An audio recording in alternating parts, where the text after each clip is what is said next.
नमस्कार तथा स्वागत आदरणीय एनआरएनएका अध्यक्षज्यू, उपाध्यक्षज्यूहरू, अन्य पदाधिकारीज्यूहरू, पत्रकार तथा सञ्चारकर्मी मित्रहरू, विभिन्न देशबाट जुम मार्फत जोडिनुभएका गैर आवश्यक नेपाली दाजुभाइ दिदीबहिनी तथा सम्पूर्ण महानुभावहरूमा हार्दिक स्वागत तथा अभिवादन।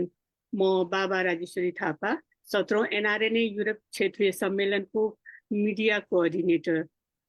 गैर आवश्यक नेपाली सङ्घ युरोप क्षेत्रीय कमिटीमा आयोजना हुन लागेको तथा एनआरएनए एनसिसी आयरल्यान्डको आतिथ्यमा आगामी 10 र 11 अगस्त 2026मा डब्लिनमा आयोजना हुन गइरहेको 17औं एनआरएनए युरोप क्षेत्रीय सम्मेलन सम्बन्धी जानकारी सार्वजनिक गर्न आयोजित यस भर्चुअल प्रेस मिटलाई हार्दिक स्वागत गर्दछौँ। आजको यस कार्यक्रममा हामी सम्मेलनको उद्देश्य, तयारी, प्रमुख अतिथिहरू, विषयगत सत्रहरू, सहभागी प्रतिनिधिहरू तथा अपेक्षित उपलब्धिहरूबारे जानकारी गराउनेछौँ। त्यसपछि सञ्चारकर्मी मित्रहरू तथा पत्रकार मित्रहरूबाट प्राप्त जिज्ञासाको पनि सम्बोधन गरिनेछ। अब म आजको यस प्रेस मिटमा एनआरएनए युरोप क्षेत्रका युरोप संयोजक श्री रोबर्ट लिम्बुज्यूलाई सम्मेलनको समग्र तयारी, उद्देश्य र कार्यक्रमबारे प्रस्तुति राखिदिनको लागि हार्दिक अनुरोध गर्दछु। युरोप संयोजकज्यू, कृपया। थ्याङ्क यू कार्यक्रम सञ्चालक बाबा राजेश्वरी थापाज्यू।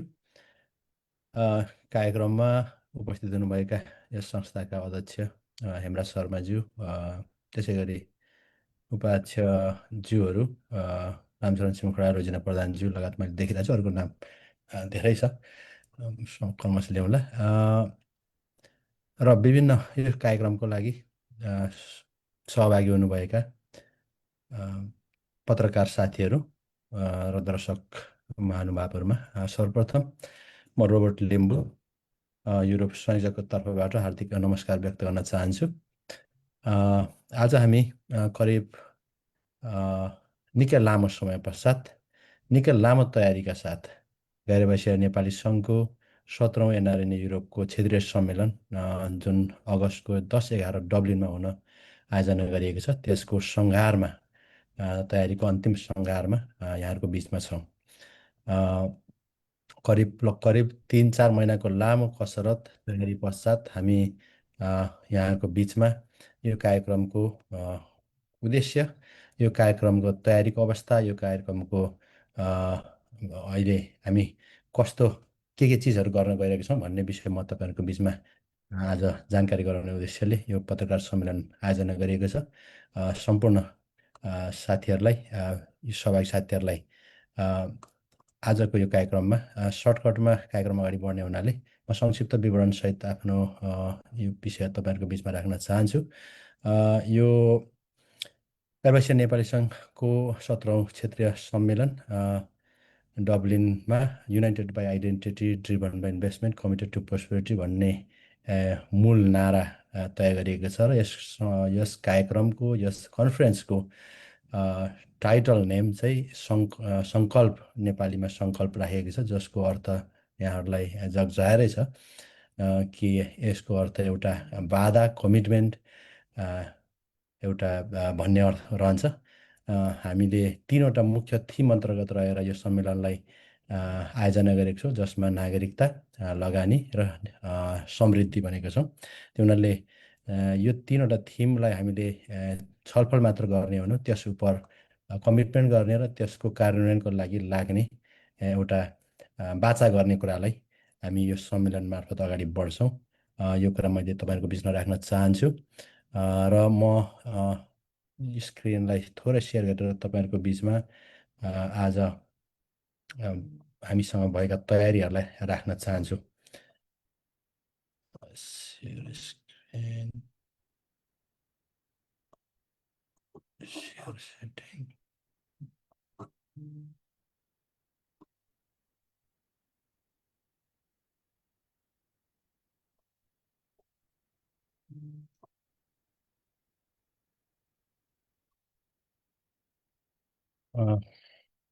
हजुरले देखिराख्नु भएको होला, मैले अघि नै भने यसको बारे, यो कार्यक्रम हामी 10-11मा अब यो फाइनल प्रेस कन्फरेन्स हामी तपाईँहरूको बिचमा गर्न गइरहेका छौँ।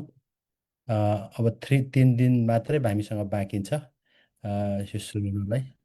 हामी अलमोस्ट प्रिपरेसनको अन्तिम चरणमा छौँ र अहिले हामी कहाँ छौँ, वेयर वी स्ट्यान्ड भन्दाखेरि चाहिँ हामीसँग भेन्यू कन्फरेन्सहरू फेसिलिटिजहरू पूर्ण रूपमा त्यसको काम सकिएको छ, रेडी छ। स्पिकर गेस्टहरूको तयारी पनि फाइनल कन्फर्मेसन लगभग भइसकेको छ। होस्पिटालिटी एकोमोडेसनको पनि हामी लगभग लगभग धेरै साथीहरूले अलमोस्ट साथीहरूले चाहिँ नि आफ्नो आफ्नै ढङ्गले भए पनि बुकिङ गर्नुभएको छ। कतिपय हाम्रो साथीहरूले त्यहाँ सुन्नुभएको छ होस्ट कन्ट्रीका साथीहरूको तर्फबाट। त्यसै गरी त्यहाँका साथीहरूले भोलिन्टियर मोबिलाइजेसन गर्ने कुरामा वेस्ट कन्ट्रीको तर्फबाट पुरा तयारी गर्नुभएको छ। त्यसै गरी डेलिगेट कोअर्डिनेसनको चाहिँ हामी अन्तिम तयारीमा छौँ। कतिपय साथीहरू स्टिल भिसाको पर्खाइमा पनि हुनुहुन्छ। त्यसो भएको हुनाले हामीले त्यसको सङ्ख्यालाई निर्धारण गर्ने लगभग अन्तिम तयारीमा छौँ। प्रोग्रामको सेसनहरूको फाइनलाइज भएको छ। करिब हामी 8वटा मेजर स्पेसिफिक टपिक्सहरूमा छलफल गर्दैछौँ। सेसनहरू निर्माण गरिएको छ र ओपनिङ र क्लोजिङ गरेर करिब 10वटा हाम्रो टोटल सेसन को बिचमा 2 दिनको प्रोग्राम हामीले गर्दैछौँ। मिडिया कोअर्डिनेसनको लागि पनि हामी लगभग तपाईँहरू सबैसँग जोडिरहेको छौँ र छलफल गरिरहेको छौँ।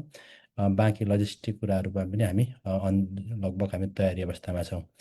अर्को हामीसँग करिब यो सङ्कल्पलाई एट अ ग्लान्स हेर्ने हो भने करिब 27वटा युरोपियन नेसनका एनसिसीका साथीहरू, धेरै जसो साथीहरूका कोही न कोही प्रतिनिधि जोडिनु भएको छ, उपस्थित हुनुहुनेछ नेतृत्व नभएको खण्डमा। र Australia, Japan, Qatar, Nepal, Canada, USA लगायत कम्बोडियाका साथीहरू पनि यहाँ जोइन हुँदै हुनुहुन्छ र करिब यसरी 35 देशका प्रतिनिधिहरू यस सम्मेलनमा भाग लिँदै हुनुहुन्छ। र हामी र पुरानै हाम्रो टार्गेटेड लक्ष्य अनुसार 200देखि 250को सङ्ख्यामा 200+ डेलिगेट्सको सङ्ख्याहरू सहित त्यसमा करिब 150भन्दा बढी युरोपभित्रका साथीहरू र 50+ साथीहरू चाहिँ होस्ट कन्ट्रीका साथीहरू चाहिँ त्यहाँ प्रत्यक्ष सहभागी हुने हामीसँग जानकारी आएको छ। अघि नै पनि मैले भने 27 युरोपका 27वटा एनसिसीका साथीहरू चाहिँ यो कार्यक्रममा डेलिगेट्सको रूपमा आउँदै हुनुहुन्छ। 8वटा प्यानलमा करिब 100+ स्पिकर्सहरू, प्यानलिस्टहरूको चाहिँ त्यहाँ चाहिँ लिगल लिडरहरू, एक्सपर्ट्सहरू, प्रोफेसनल्सहरूले चाहिँ हामीले यो कार्यक्रममा सहभागी हुँदै हुनुहुन्छ।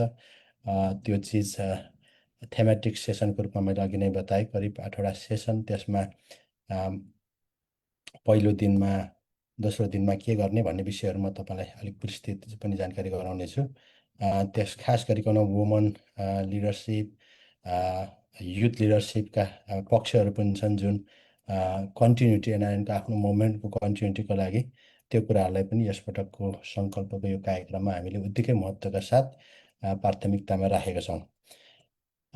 यहाँहरूलाई जानकारीको लागि हाम्रो चिफ गेस्टको रूपमा पाल्दै हुनुहुन्छ हाम्रा माननीय सांसद गणेश पराजुलीज्यू। उहाँ मेम्बर अफ पार्लियामेन्ट र पार्लियामेन्ट्रीका डेपुटी लिडर पनि हुनुहुन्छ, उपनेता राष्ट्रिय स्वतन्त्र पार्टीको तर्फबाट।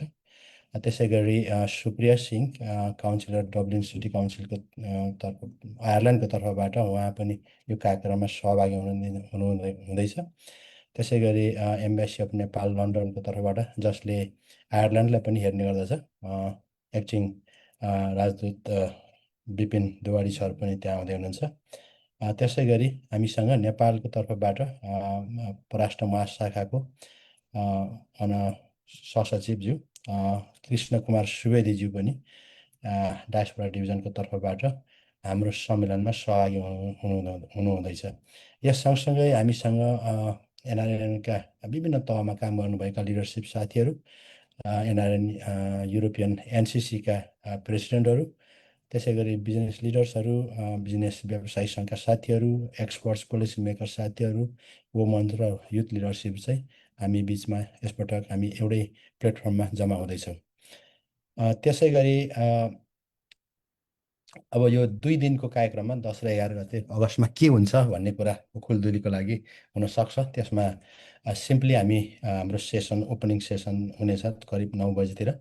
हामीले 10 तारिकको 9 बजी 9:30 बजी हामीले ओपनिङ सेसन गर्नेछौँ। त्योभन्दा अगाडि हामी करिब 8 बजे नै त्यहाँ चाहिँ रजिस्ट्रेसन ओपन हुनेछ डेलिगेट साथीहरूलाई।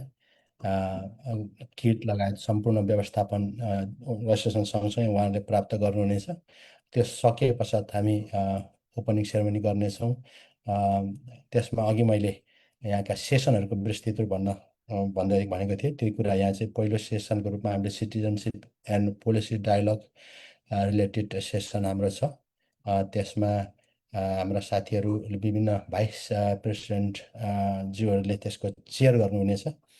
अर्को second session investment and economic partnership छ।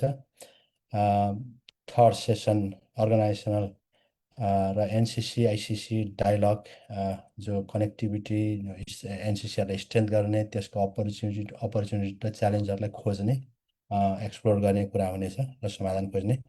त्यो काम सके पश्चात त्यो फर्स्ट डेको कार्यक्रमको सेसनहरूको कार्यक्रम सकिनेछ र त्यस पछाडि हामी करिब 6:30देखि 7 बजीको बिचमा त्यो कार्यक्रम सकेर हामीहरू सामान्य नेटवर्किङ कल्चरल प्रोग्राम र बेलुका गाला नाइट गरेर करिब हाम्रो 10 अगस्तको कार्यक्रम सकिनेछ। त्यसै गरी डे 2मा चाहिँ हामी नेपाल प्रमोसन हाम्रो पहिलो सेसन फेरि 9 बजीबाट सुरु हुनेछ।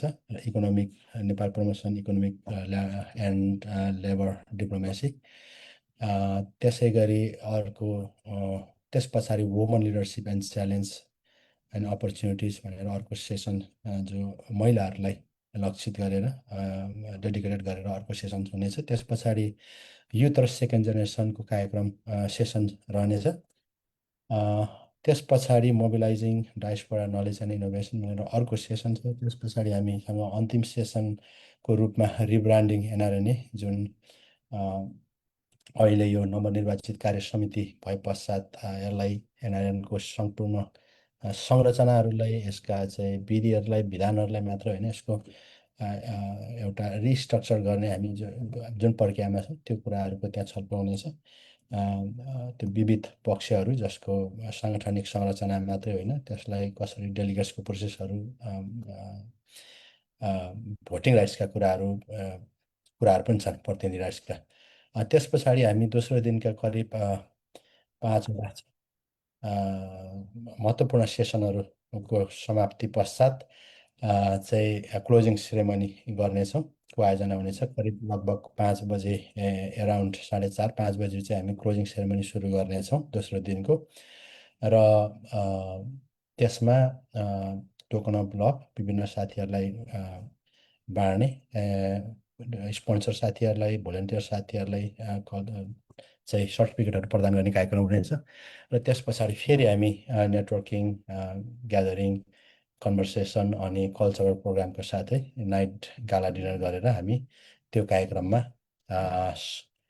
यो दोस्रो दिनको कार्यक्रम सम्पन्न हुनेछ। यसरी समग्र रूपमा हेर्दाखेरि पहिलो दिनको कार्यक्रम चाहिँ मोर कनेक्ट गर्ने, डायलग गर्ने, पोलिसी र पार्टनरसिप ओरिएन्टेड हुनेछ भने सेकेन्ड डेको प्रोग्राम चाहिँ मोर एबाउट लिडरसिप अनि फ्युचर, साङ्गठनिक फ्युचरको बारेमा मोर ओरिएन्टेड हुनेछ। अब यो कार्यक्रमले के गर्छ त, के दिन खोजिएको छ भन्ने मैले थोरै राख्न चाहेँ संक्षिप्तमा। यसले एउटा डब्लिन डिक्लेरेसन चाहिँ यसले निर्माण गर्दै, जसले कम्तीमा पोलिसी कमिटमेन्ट गर्नेछ, जुन हाम्रो सङ्कल्प, हाम्रो कार्यक्रमको नाम छ। त्यो कमिटमेन्ट गर्नेछ नागरिकताको सन्दर्भमा, लगानीको सन्दर्भमा र संस्थागत स्ट्रेन्थ गर्ने, त्यसलाई कसरी मजबुत बनाउने भन्ने सन्दर्भहरूमा। अनि कमिटमेन्ट त्यसमा पनि हामी कुरा मात्रै गर्दैनौँ, त्यो आफ्टर कन्फरेन्स त्यसलाई कसरी कार्यान्वयन गर्ने विषयमा पनि हामी त्यसको कमिटमेन्ट गर्नेछौँ। सँगसँगै इन्भेस्टमेन्टका विषयहरू, युथका विषयहरू र एनआरएनलाई सम्पूर्ण तहमा कसरी चलायमान गर्ने भन्ने विषयहरूमा, इन्स्टिट्युसनल कोअपरेसन, आपसी समझदारीका विषयहरूमा पनि हामी छलफल गर्नेछौँ। यो चाहिँ खास गरी यो सङ्कल्प डब्लिन ERC 2026को मेन आउटकम हुनेछ भन्ने लाग्छ। मलाई अरू यस विगतमा पनि हामी अहिले 17औँ सङ्कल्प 17औँ चाहिँ हामी युरोपियन क्षेत्रीय भेला गरिरहेको छौँ। यसलाई पहिलाभन्दा यसमा फरक के छ भन्ने विषय लाग्न सक्छ, किनकि हरेक वर्ष यही कार्यक्रम दोहोरिँदै आएको छ, गर्दै आइएको छ। यसलाई अलिकति म तपाईँहरूको बिचमा राख्न चाहन्छु।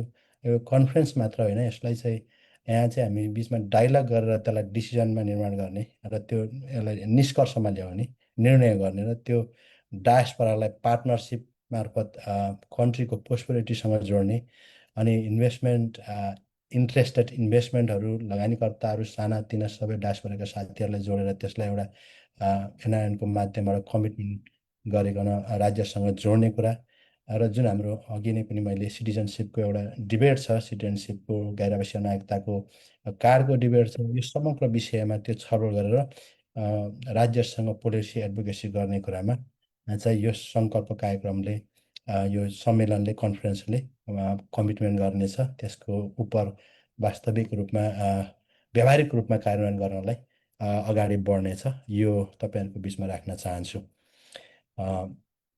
अब यस पछाडि लगभग म अन्तिम स्लाइडमै छु।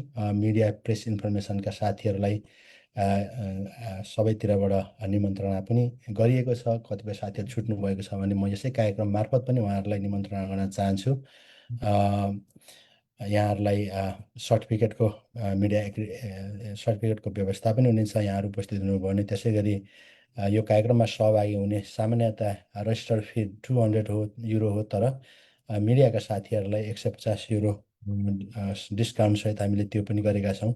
उहाँहरूलाई स्पेसिफिक हामीले प्रेस डेस्कको लोकेसन तय दिने तयारी गरेका छौँ। त्यसै गरी विभिन्न विषयहरूमा सेसन वाइज यहाँहरूले इन्टरभ्यूको चाहिँ नि समयहरू लिन सक्नुहुनेछ। त्यसै गरी भिडियो फोटो को एरेन्जमेन्ट, त्यसलाई चाहिँ नि त्यसको प्रसारण गर्ने कुराहरूमा यहाँहरू सबैको सहभागिता हुनेछ र यो सम्पूर्ण कार्यक्रममा ओपनिङ, क्लोजिङ र सम्पूर्ण सेसनहरूमा पत्रकारज्यूहरूलाई चाहिँ एसेस हुनेछ। यो कुरा मैले तपाईँहरूको बिचमा राख्न चाहेर यहाँहरूलाई सहयोग र सद्भावको पनि म के याचना गर्छु भने यहाँहरूको समय मिलेसम्म यहाँहरूले सहभागिता जनाई यो कार्यक्रमको उद्देश्य, लक्ष्य, यो आम युरोपमा रहेका नेपालीहरूको एउटा कमिटमेन्ट, एउटा समस्याहरूलाई छलफल गरेर कसरी निष्कर्ष निकाल्न सकिन्छ र हामी कसरी अगाडि बढ्न सक्छौँ भन्ने विषयवस्तुहरूलाई आम पब्लिक माझमा लगिदिनको लागि यहाँहरूको भूमिकाको लागि पनि खेल्नुहुनेछ भन्ने म यहाँहरूसँग अपेक्षा गर्न चाहन्छु। यो कार्यक्रमको मेन इभेन्ट पार्टनर चाहिँ रूपमा अब यहाँ धेरै साथीहरूले योगदान गर्नुभएको छ। मैले सबै साथीहरूको नाम उल्लेख गर्न यहाँनिर सम्भव भएन, तर मेन इभेन्ट पार्टनरको रूपमा चाहिँ सिनियर भाइस प्रेसिडेन्ट रोबिन शेरचनज्यूले गर्नुभएको छ। यहाँलाई म धन्यवाद पनि दिन चाहन्छु। त्यसै गरी मोर देन 50+ डिफ्रेन्ट क्याटेगोरिजमा चाहिँ गोल्ड, डायमन्ड, सिल्भर र सपोर्टर गरेर विभिन्न क्याटेगोरिजमा चाहिँ 50+ साथीहरूले, स्पोन्सर साथीहरूले चाहिँ हामीलाई सहयोग गर्नुभएको छ। यहाँ सबैलाई पनि फेरि म धन्यवाद दिन चाहन्छु र यहाँको सहभागिताको लागि पनि म अनुरोध गर्न चाहन्छु। त्यसै गरी हामीले तयारी गरेअनुसार मिडिया पार्टनरको रूपमा करिब युरोप बेसमा रहेका विभिन्न अनलाइन न्युज पोर्टलहरू जुन छन्, करिब 10भन्दा बढी न्युजमा काम गरेका साथीहरू र उहाँका पोर्टलहरूलाई चाहिँ हामीले एकसाथ त्यहाँनिर प्रसारण गर्ने तयारी पनि गर्ने हाम्रो योजना छ। त्यस हुनाले त्यो कोअर्डिनेसन पनि हामी गर्नेछौँ र नेपालमा बेसमा रहेका मेन स्ट्रिम मिडियाका साथीहरूसँग पनि हाम्रो कोअर्डिनेसन जारी रहनेछ। यहाँ कुरा म तपाईँहरूको बिचमा राख्न चाहन्छु। थ्याङ्क यू तपाईँहरू सबैलाई, मेन अर्गनाइजिङ युरोपियन रिजनल कमिटीको तर्फबाट र वेस्टर्न कन्ट्री एनसिसी आयरल्यान्डको तर्फबाट। सम्पर्क तपाईँहरूले गर्नु पर्यो भने चाहिँ तपाईँहरू जो कोही पनि आयरल्यान्डमा आउँदै हुनुहुन्छ उहाँ साथीहरूलाई वाट्सएप नम्बर हामीले ग्रुपमा पनि उपलब्ध गरेका छौँ। त्यहाँको वेस्ट कन्ट्रीको अध्यक्ष चेतन ओलीजी, त्यहाँका सचिव प्रवीण बरालजी, कोषाध्यक्ष अमृत तामाङजी अनि उहाँहरूको समितिबाट स्पेसिफिक रूपमा यही काम ट्रान्सपोर्टेसन साथीहरूलाई त्यहाँ एयरपोर्टबाट आवत जावतमा सहयोग गर्नका लागि स्पेसिफिक टिम बनेको छ। पण्डितज्यू त्यहाँका सेक्रेटरीको नेतृत्वमा उहाँको वाट्सएप नम्बर पनि मैले यहाँ तपाईँले देखिराख्नु भएको होला, त्यो म ग्रुपमा पनि सेयर गर्नेछु। यहाँहरूलाई उहाँसँग आफ्नो आउने टिकटहरू सेयर गरेर त्यहाँको ट्रान्सपोर्टेसनको चाहिँ विषयहरूलाई यहाँहरूले चाहिँ सहजीकरण गर्नुहुने चाहिँ उहाँहरूले। म त्यो कुरो राख्दै अन्तमा फेरि पनि यहाँहरू सबैलाई फेरि एकपटक धन्यवाद दिँदै खास गरिकन युरोपमा रहेका सम्पूर्ण नेपाली कम्युनिटीहरूलाई म एउटा आह्वान, अपिल, अनुरोध के गर्न चाहन्छु भने कार्यक्रममा सहभागी हुनुहोस्। हामी एकअर्कामा कनेक्ट हौँ र हाम्रो कन्ट्रिब्युसनले यो हाम्रो जुन सङ्कल्प हामीले जे गर्न खोजिरहेका छौँ यहाँहरूको पनि साथ र सहयोग रहोस्। यो कुरा तपाईँहरूको बिचमा राख्दै यहाँहरूलाई मैले केही विषयहरू छुटेको छ, यहाँहरूसँग जिज्ञासा छ भने पछाडि क्वेसन एन्सर सेसनमा यहाँहरूले राख्नुहुनेछ। अलि डिटेल्स कुरा केही जान्न चाहनु भने निश्चय नै तपाईँहरूको क्वेसनको म अपेक्षा गर्छु। Thank you Babaji, back to you. धन्यवाद। Thank you so much Europe संयोजक रोबर्ट लिम्बुज्यू। यहाँले सम्मेलनको उद्देश्य, तयारी र कार्यक्रमको बारेमा विस्तृत जानकारी दिनुभएको छ। यहाँ हाम्रो एनआरएनएका पदाधिकारीज्यूहरू, हाम्रो उपाध्यक्षज्यूहरू, हाम्रो प्रवक्ताज्यू, महासचिवज्यू जोडिनु भएको छ। यहाँ सबैलाई स्वागत गर्दै म केही मिडियाका साथीहरू अब चाहिँ हाम्रो फ्लोर ओपन भएको छ। यहाँहरूको सजिलो सहजताको लागि प्रेस रिलिजलाई च्याट बक्समा पनि राखिसकिएको छ र यहाँहरूले आफ्नो प्रश्न सोध्न सक्नुहुन्छ र प्रश्न सोध्नु।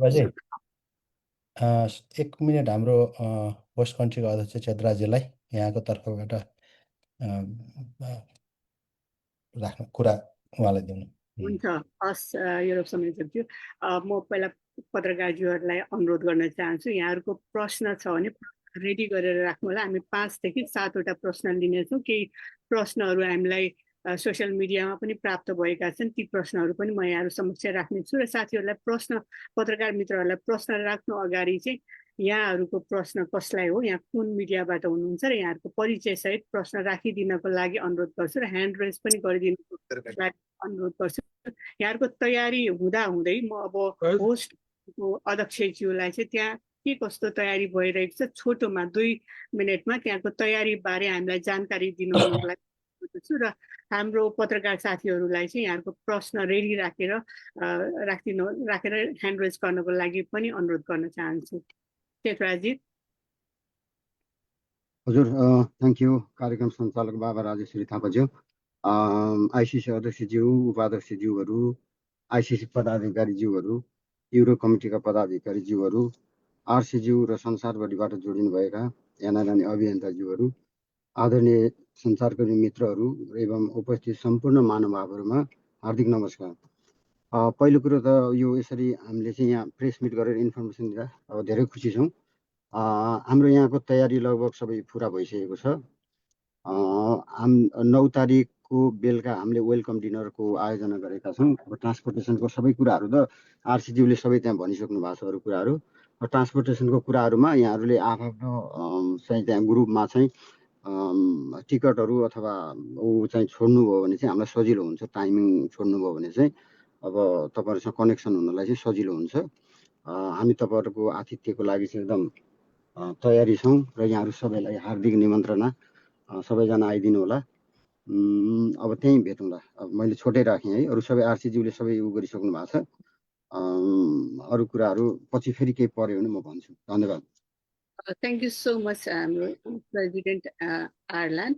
मैले ह्यान्ड रेज देखिरहेको छु, मेरो सहकर्मी मित्र विपिन निरौलाज्यू, यहाँले आफ्नो प्रश्न राख्न सक्नुहुन्छ। अरू पत्रकार साथीहरूलाई पनि ह्यान्ड रेज गर्नको लागि विनम्र अनुरोध गर्न चाहन्छु। विपिन सर।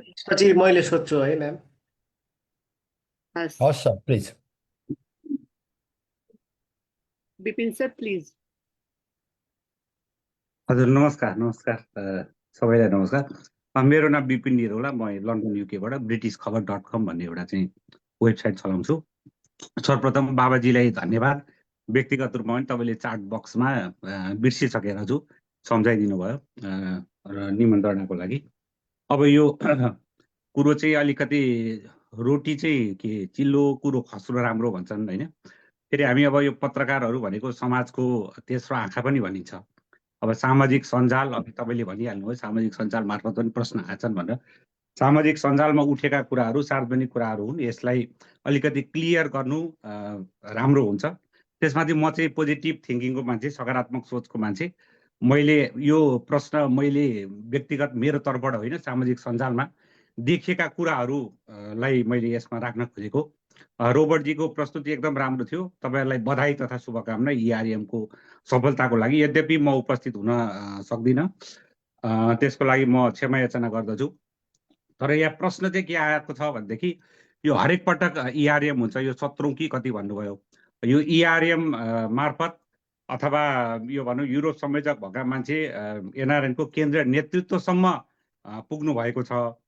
त्यस कारणले गर्दा यसको ठुलो महत्त्व हुन्छ। तर यो ERM को खासमा यो के देखियो भनेदेखि यो नेपालमा गरिबी निवारणको लागि अथवा गरिबहरूको लागि कार्यक्रम चाहिँ 5 तारे 7 तारे महँगो होटलमा जुन गरिन्छ र एउटा कार्यपत्र त्यसमा प्रस्तुत गरिन्छ अनि त्यसको निर्णयहरू गरिन्छ, यो त्यस्तो हुन्छ कि भन्ने एउटा चाहिँ आशंका देखिरहेको छ। अर्को कुरा भनेको यो सामाजिक सञ्जालमा यहाँ आएको छ। म अहिले मलाई दिनुभयो भने म यहाँ सेयर गर्न पनि चाहन्छु। यो एकैछिन नै म सेयर गर्छु, त्यसपछि यसलाई म पूरक प्रश्न गर्छु। स्टार्ट सेयर, एकैछिन ल। सेयर गर्न मिल्छ है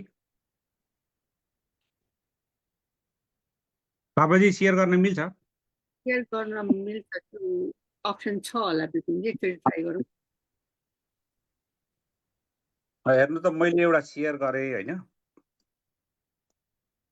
अर्को पनि सेयर गरेँ। यो खास गरी यो हेर्दै गर्नु होला।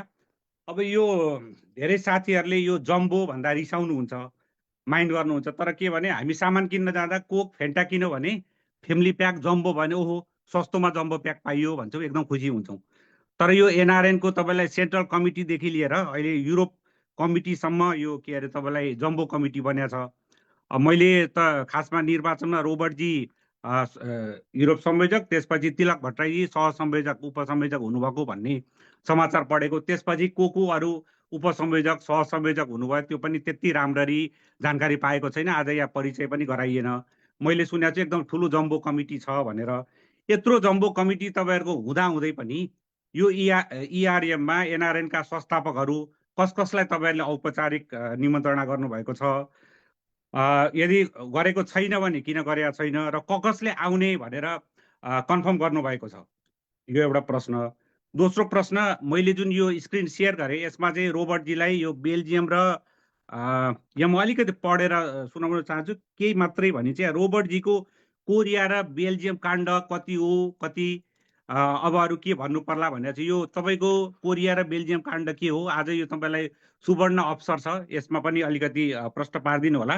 त्यसै गरी यो ERM को नाममा नेपालबाट टुरिस्ट भिसामा मान्छेहरू ल्याउने, ह्युमन ट्राफिकिङ हुने अथवा मानव तस्करी हुने भन्ने आरोप लाग्ने गरेको छ। यसपटक यो हुँदैन भन्ने के ग्यारेन्टी छ? अर्को कुरा, तपाईँहरूले जो नेपालमा इन्भिटेसन पठाउनु भएको छ कसको नामबाट कसको हस्ताक्षरमा चाहिँ इन्भिटेसन पठाइएको छ, त्यो पनि जानकारी गराइदिनु होला। अनि तपाईँहरू चाहिँ हुन त तपाईँहरूले नोमिनेसन गर्नुभयो, निर्वाचित हुनुभयो केन्द्रदेखि युरोपसम्म। तपाईँहरू अघि नै पनि एकजना पत्रकार मित्रले प्रश्न उठाउनु भएको थियो, केन्द्रीय अध्यक्षदेखि महासचिवदेखि विभिन्न उपाध्यक्षहरू अहिले युरोपबाटै प्रतिनिधित्व गर्नुहुन्छ। तपाईँहरू चाहिँ यो जननिर्वाचित नभएको अर्थात् मतदानबाट तपाईँहरू नआउनु भएको, पत्रकारिताको झर्रो भाषामा भन्दाखेरि टिके भएर तपाईँहरूले NRN को साधारण सदस्यहरू यो भनौँ न पुराना संस्थापक सदस्यहरूको तपाईँहरूले फोन टेक्स्ट म्यासेज कुनै पनि तपाईँहरूले चाहिँ रिप्लाई गर्नुहुन्न, जवाब दिनुहुन्न। तपाईँहरू यो जवाबदेहिता तपाईँहरूमा यो घट्दै गएको हो। एउटा हिन्दीमा भनाइ छ, दिया डन्डा त बन गया हवलदार भन्ने। तपाईँहरूमा त्यो के तानाशाही प्रवृत्ति विकास हुँदै गएको हो। किनभनेदेखि धेरै पत्रकार साथीहरूले, म पनि विभिन्न ERM मा सहभागी भएको थिएँ। कतिपय यो कोभिडको बेला जुममै ERM भएको थियो, त्यति बेला संस्थापक अध्यक्षदेखि लिएर धेरै अध्यक्षहरू आउनु भएको थियो। अहिले धेरै साथीहरूलाई हामीलाई चाहिँ इन्भिटेसन छैन अथवा जानकारी छैन भनेर भन्नुहुन्छ, यसमा पनि जवाब दिनु होला। लास्ट बट नट लिस्ट, अघि मैले जुन प्रश्न सोधेको थिएँ यहाँ सामाजिक सञ्जालको म केही पढेर सुनाउँछु, त्यसपछि मेरो प्रश्नलाई म अन्त्य गर्छु। यहाँ खवास अन्जीवजीले लेख्नुभएको छ, दुधले धोएको कोही छैनन्, अझै हामीले ठुडाबाट मान्छे मानिदिनु पर्ने उहाँहरूलाई विडम्बना लेख्नुभएको छ। त्यसै गरी अर्को साथी टेकराज कोइराला लेख्नुभएको छ, यिनीहरूलाई जे गरे पनि लाज हुँदैन। त्यसै गरी गोम लामा तामाङले लेख्नुभएको छ, यो कुरा चाहिँ सही हो, जति पनि सङ्गठन छ राजनीतिक जातीय सबै चोर फटा मात्रै संलग्न छन्, राम्रो मान्छे पनि होला तर कमै छन्। अर्को छ तिलक त दलाल नै रहेछ, मान्छे ल्याएर बिचल्ली पारेको छ धेरैलाई। अर्को नरेन्द्र भट्टराईले लेख्नुभएको छ, एनआरएनए नै व्यापारीको पार्टीको झोले सङ्गठनको सञ्जाल भएर कहीँ कतै राम्रो काम गरेको पाइँदैन थोरै बाहेक। अब यो जराबाटै उखेलेर फाल्नुपर्छ, सङ्गठन आफैमा राम्रो संस्था हो। यी प्रतिक्रियाहरू छन्। मेरो प्रश्न सुनिदिनु भएकोमा धन्यवाद। नमस्कार। धन्यवाद जी। साथीहरू, तपाईँहरूले आफ्नो प्रश्न राख्दा भूमिका नबाँधी सकेसम्म छोटोमा राखिदिनु होला र प्रश्न नदोहोरिने गरेर मात्रै प्रश्न राख्नु होला। अब हामी 3वटा प्रश्न लिनेछौँ। मैले ह्यान्ड रेज यहाँ श्याम लुइटेल, उहाँ एनसिसी युकेका प्रवक्ता पनि हुनुहुन्छ, श्यामजीको ह्यान्ड रेज देखेको छु। श्यामजी बाबाजी धन्यवाद, तपाईँलाई धन्यवाद। र अध्यक्षज्यू बाबाजीहरू आरसी सबैलाई अनुसारको नमस्कार र धन्यवाद पनि। र यो पत्रकार सम्मेलनमा प्रश्न राख्ने अवसर दिनुभएकोमा यहाँलाई धेरै धेरै धन्यवाद। र मेरो प्रश्न चाहिँ सिधा 2टा प्रश्न छ। एउटा चाहिँ हामीले बाबाजी अनि रोबर्टजी आफै पनि आरसी श्यामको परिचय पाउनु पहिला तपाईँ को हो र कसको तर्फबाट प्रश्न गर्दै हुनुहुन्छ प्लिज? सरी, मैले सिधै प्रश्न छिटो भने हुनाले म उसमा गएछु। मेरो नाम श्याम लुइटेल, म डायस्पोरा नेपाल.com भन्ने यहाँ बेलायतबाट एउटा पत्रिका छ, हामी अनलाइन पत्रिका चलाउँछौँ र म एनआरएन युकेको प्रवक्ता पनि हो र 2टा भूमिकामा छु र विशेष गरी अहिले पत्रकारको रूपमा म यहाँ उपस्थित छु। र पत्रकारको रूपमा मैले एउटा प्रश्न के राख्न चाहन्छु भने युरोप स्तरीय क्षेत्रीय सम्मेलन गर्दा पत्रकारहरूको सेसन अथवा यहाँको पत्रकारिताको अवस्था कस्तो छ, एनआरएन र पत्रकारहरू बिचमा कुन हामीले इस्युहरू कसरी बाहिर लाने, नेपाल सरकारसँग हामीले डिमान्ड गर्ने चिजहरू, हामीले उठाउँदै आएका सम्पत्ति नागरिकताको कुराहरू कसरी लाने भनेर घनीभूत हिजोका दिनमा युरोप स्तरीय क्षेत्रीय भेला हुँदा जहिले पनि पत्रकारहरूको सेसन राख्ने गरेको छ। थोरै समय भए पनि रोबर्टजी आफै ज्ञात हुनुहुन्छ होला, त्यसमा लाग्छ। अब तर रोबर्टजीले यहाँ अघि कुरा गर्दाखेरि मैले सबै सुनि, गोलमोटल खालको प्रष्ट पत्रकारिताको सेसन छ कि छैन भन्ने कुरा आएन होइन। सेसन छ ठुल्ठुलो यस्तो यस्तो नेपालको भन्ने मैले सुने, अथवा मैले मिस गरेँ। यसलाई प्रष्ट पारिदिनु हुन म अनुरोध गर्छु। पत्रकार सेसन छ कि छैन, र पत्रकार सेसन छ भने हामीलाई कति मिनट छैन भने पत्रकार सम्मेलन मात्रै गर्ने, हाम्रा कुराहरू बाहिर मात्रै पठाउनलाई मात्रै पत्रकार बोलाएको, तपाईँहरू सेसन छैन भने पनि प्रश्न पारिदिनु होला। धन्यवाद। र दोस्रो कुरा चाहिँ हामीले अघि भन्नुभयो युरोप स्तरीय विगतमा पनि भेला भए, अहिले पनि यो हुँदैछ। यसले हिजो गरेका कामहरूको भेलाहरूले दिएका आउटपुटहरूको के कार्यान्वयन भए र अहिले हुनेको कार्यान्वयन के हुन्छ अथवा हुन्छ भन्ने ग्यारेन्टी के हो?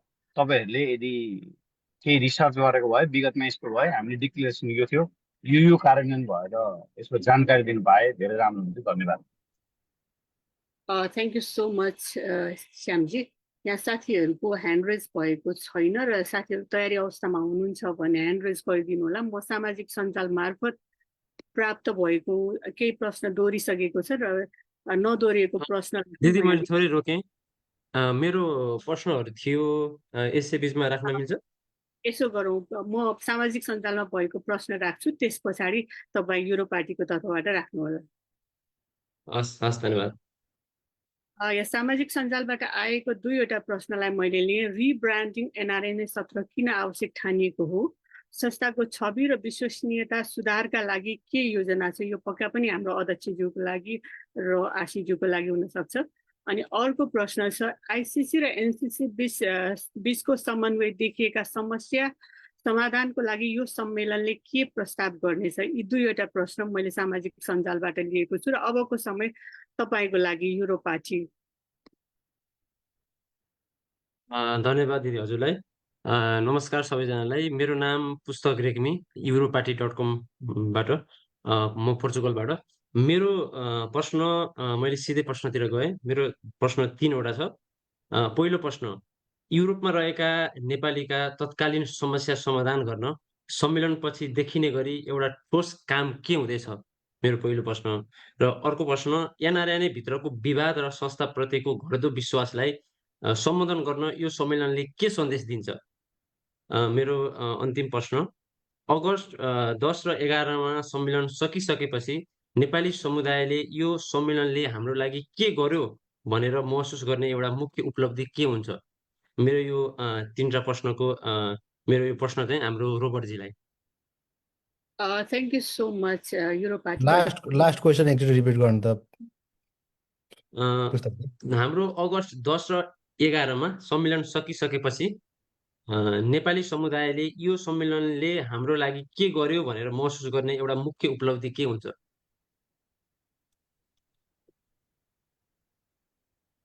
Thank you so much. यहाँ साथीहरूको हात उठेको देखिएन, त्यसैले म्याम म एउटा सोधौँ? हजुरको परिचय सहित। हुन्छ, म दुर्गा दुलाल काठमाडौँबाट कान्तिपुर दैनिकमा काम गर्छु। सुनिया छ मेरो आवाज? सुनिया छ? प्रश्नमा जाउँ सर। मेरो प्रश्न चाहिँ के भने, जस्तो सम्मेलनको तयारीको कुरा त यहाँहरूले पनि भन्नुभयो, अहिलेको उताको मेन सेसनमा जापानका सेसनमा पनि तयारीको कुरा सुनियो र तयारीको कुरासँगै हामीले गरेका कार्यक्रमहरूको सूचना फ्लोको कुराहरूका पनि अझ व्यवस्थित गर्नुपर्छ कि विगतका एनआरएनका सम्मेलनहरूमा इन्फर्मेसन फ्लो चाहिँ निकै ग्याप हुने, अनि त्यो इन्फर्मेसन आउनुपर्ने इन्फर्मेसन भन्दा पनि भित्रका अनावश्यक विवादहरूका कुरा मात्रै धेरै आउने भइरहेका छन्। त्यो चिजहरूलाई चाहिँ तपाईँहरू सूचना व्यवस्थित गर्नका लागि चाहिँ टास्क फोर्स अथवा त्यस्तो कन्ट्याक्टहरूको लागि चाहिँ स्पेसल केही व्यवस्था गर्नुभएको छ कि छैन? हस्, थ्याङ्क यू दुर्गा सर। मलाई एउटा प्रश्न प्राप्त भएको छ। अब एउटा मात्रै प्रश्न मैले लिनेछु। यहाँ एउटा प्रश्न नेपाल खबरबाट शेरबहादुर परियारजीले मलाई मेसेन्जर मार्फत पठाउनु भएको छ। यो प्रेस कन्फरेन्सको त्यहाँ कार्यक्रममा प्रेस कन्फरेन्सको लागि प्रश्न आइसकेको भएर यो प्रश्नलाई म लिने छैन। र अर्को उहाँको प्रश्न भनेको, युरोपका दूतावासका पदाधिकारीहरूको पत्रकारको समाचारलाई लिएर भएको समाचारमा अमर्यादित गाली गलोच आएको भन्ने उहाँको यो जिज्ञासा छ। सायद यो प्रश्न एनआरएनएसँग त्यति धेरै सम्बन्धित छ जस्तो मलाई लागेन, तैपनि अध्यक्षज्यूले यो विषयलाई सम्बोधन गर्नु नै हुनेछ। थ्याङ्क यू शेरबहादुरजी। अब पत्रकारज्यूहरूको प्रश्न जिज्ञासाको जवाफ पहिला युरोप संयोजकज्यूबाट लिएर त्यसपछि बाँकी जिज्ञासाहरू अध्यक्षज्यूबाट लिउँ कि? हुन्छ बाबाजी। Thank you so much for all. निश्चय नै हामी बिचमा क्वेसन छलफल विषयहरू उठ्नु स्वाभाविक हो र यसलाई स्वाभाविकमा मान्नुपर्छ। अघि हाम्रो होस्ट कन्ट्रीको अध्यक्षज्यूले त्यहाँ भन्दै एउटा कुरा छुट्याउनु भयो जस्तो लाग्यो। यहाँहरूलाई म त्यो जानकारी पनि दिइहालौँ। हामी 9 तारिक अगस्तको 9 तारिक त्यहाँ पुग्ने धेरै साथीहरूको लागि एनसिसी आयरल्यान्डले वेलकम डिनरको पनि त्यहाँनिर आयोजना गरेको छ। रेडिसन होटल सेरोफेरोमै त्यहाँ हुन्छ। र त्यसै दिनको 5 PM अनवार्ड्स चाहिँ हामी रजिस्ट्रेसनलाई पनि ओपन गर्छौँ, ताकि भोलिको ओपनिङ सेसनलाई सहज रूपमा टाइममै सुरुवात गर्न सकियोस् भन्ने हिसाबले पनि त्यो उनीहरूले सम्पूर्ण डेलिगेट साथीहरूलाई त्यही अनुसार आफ्नो तयारी र सहभागिता गराइदिनु हुनको लागि पनि अनुरोध गर्न चाहन्छु। र म अघि उठेका केही विशिष्ट प्रश्नहरूमा जान चाहन्छु र केही मसँग सम्बन्धित छन्, केही एनआरएनका मुख्य मूल मुद्दाहरूसँग पनि सम्बन्धित छन्। मैले केही विषयवस्तुहरू अध्यक्षज्यूलाई पनि छोड्छु, सायद यहाँनिर हुनुहुन्छ होला। विपिन निरौलाज्यूले उठाउनु भएको महत्त्वपूर्ण सवाल छ। यो एनआरएन चाहिँ एलिट्सको मात्र भयो भन्ने जुन प्रश्न हो जस्तो लाग्छ, धेरै पहिलादेखि उठ्दै आएको विषय हो। तर हामीले विगतदेखि वर्तमानसम्म एनआरएनको यात्रालाई, इतिहासलाई फर्केर अहिले सुरुवातदेखि अहिलेसम्म हेऱ्यौँ भने सायद यो ज्यादातर सकेसम्म र धेरै मात्रामा आम पब्लिकको एनआरएनए हुँदै गइरहेको यात्रामा छ भन्ने लाग्छ। र त्यसको ज्वलन्त उदाहरण कम्तीमा यसपटक डाक्टर हेमराज शर्मा, डाक्टर चिरञ्जीवी अध्यक्ष महासचिव हुने कुरा चाहिँ सायद त्यो एउटा आम मान्छे पनि यो संस्थाको नेतृत्व लिन सक्छ, यो संस्थामा त्यस्ता खालका मान्छेहरू पनि सहभागी हुन सक्छ र यो सबैको संस्था भन्ने चिज चाहिँ त्यो चिजले पनि खण्डित गर्छ भन्ने लाग्छ। र स्वाभाविकले संस्था हिजो केही एलिट्स वर्गमा थियो भन्ने कमेन्ट पनि थियो, तर अहिले हामीले त्यो सुधारात्मक रूपमा छ भन्ने कुरा मलाई मेरो बुझाइ हो। मैले त्यो कुरा तपाईँहरूको बिचमा राख्न चाहेँ। त्यस पछाडि संस्थापकहरूलाई निमन्त्रणा दिने कुरा मलाई लाग्छ सबै संस्थापक, पास्ट प्रेसिडेन्टहरू, पास्ट एडभाइजरहरूसम्मलाई पनि सकेसम्म जान होइन, मतलब कि नियतवश छुटेको भए एउटा विषयवस्तु हो, तर हामीले चाहिँ जानी गर्न चाहिँ त्यसो गरेको छैनौँ। सबै साथीहरूलाई आम त्यो चाहिँ निमन्त्रणा पठाएका छौँ, सूचनाको हकको हिसाबले पनि आम पञ्जीकृत सदस्यसम्म पनि जाओस् भनेर त्यो पनि हामीले गरेका छौँ, खास गरिकन युरोपभित्रका साथीहरूलाई। त्यो हुनाले मलाई लाग्छ यहाँले पाउनुभएको त्यो समाचार अलिकति अस्पष्ट भयो कि नै भन्ने लाग्छ, इन्भिटेसनको सवालमा उठेको विषय। त्यो हुनाले अब कतिपय साथीहरू आउन सक्नु भएको छैन। म आफैले पनि यसभन्दा अगाडिका बद्रीज्यूसँग, महेशजीसँग, आरकेजीसँग, त्यसभन्दा अगाडिका कुलजीसँगलाई पनि मैले के अरे बारम्बार के अरे सम्पर्क गर्ने कोसिस गरेको छु। त्यसभन्दा अगाडिका अध्यक्षजीहरू उपेन्द्र महतो जीवादाईसँग मैले आफैले प्रत्यक्ष संवाद गरेको हुनाले त्यो उहाँहरूको समय अवस्थाको कारणले गर्दाखेरि कतिपय उहाँहरू अग्रजहरू यो सम्मेलनमा उपस्थित हुन सक्नु भएको छैन, र त्यसको अर्को कारण टाइमिङ र आयरल्यान्डको भिसाको समस्याको कारण पनि छ। त्यो हुनाले मैले यो प्रश्नलाई तपाईँको प्रश्नलाई त्यसरी हल गरेँ भन्न चाहन्छु। र अर्को महत्त्वपूर्ण विषय एउटा तपाईँले उठाउनु भएको छ, जो सामाजिक सञ्जालमा मैले पनि देखिरहेको थिएँ विगतका 1-2 दिन अगाडि। समाजमा यस्ता खालका अस्पष्ट समाजहरू धेरै घट्ने गरेको छ।